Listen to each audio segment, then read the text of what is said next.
আল্লামা শামসুল হক ফরিদপুরি রহমতুল্লাহ আলাইহি আইয়ুব খানের family planning আইনের বিরুদ্ধে হ্যান্ডবিল প্রচার করেছেন। আইয়ুব খানের সামরিক শাসনের সময় আমাদের পশ্চিম পাকিস্তানের যিনি তখন গভর্নর ছিলেন, তিনি তার পুলিশ বাহিনী প্রশাসনের লোকজন সহ শামসুল হক ফরিদপুরি রহমতুল্লাহ আলাইহির সঙ্গে সাক্ষাৎ করতে গিয়েছেন। যাওয়ার পরে তাকে যখন বলছেন, তিনি বলছেন যে কোরআনের আইনের বিরুদ্ধে যদি কোনো আইন হয়, কোরআনের হুকুমের বিরুদ্ধে যদি কোনো আইন হয়, কোরআনের কথার বিরুদ্ধে যদি কোনো আইন হয়, সামরিক শাসন হোক আর যেটাই হোক, আমরা কথা বলতে বাধ্য। এই কথা উনি বলার পরে গভর্নর সাহেব বলেছিলেন, হুজুর আমরা তো একজনের অধীনে চাকরি করি, সরকারের অধীনে।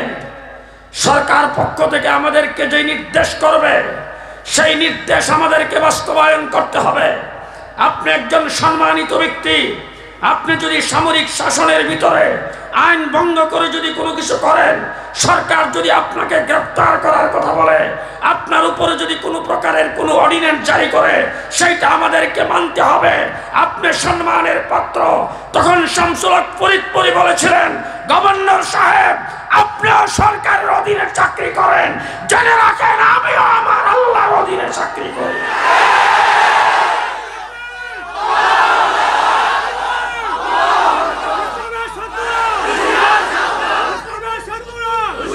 সুতরাং আপনি আপনার সরকারের হুকুমে আমার উপর লাঠিচার্জ করতে পারেন, মামলা দিতে পারেন, হামলা করতে পারেন। আপনি যদি না করেন আপনার চাকরি চলে যাবে। আমি যদি আল্লাহর হুকুম না মানি, আমার ঈমান চলে যাবে।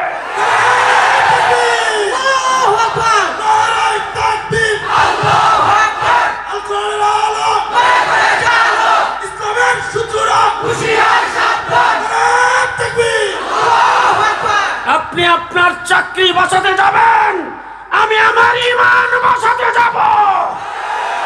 আমার ঈমান রক্ষা করার জন্য আমি জান দিতে প্রস্তুত। এই আস্তে করেন, মানুষে যেমন না শুনে। কোনটা রক্ষা করবেন? এখন তো স্লোগান বড় সুন্দর, জান বাঁচান ফরজ। জান বাঁচান ফরজ না ঈমান বাঁচান ফরজ? জি, ঈমান বাঁচান ফরজ, ঠিক না ঠিক?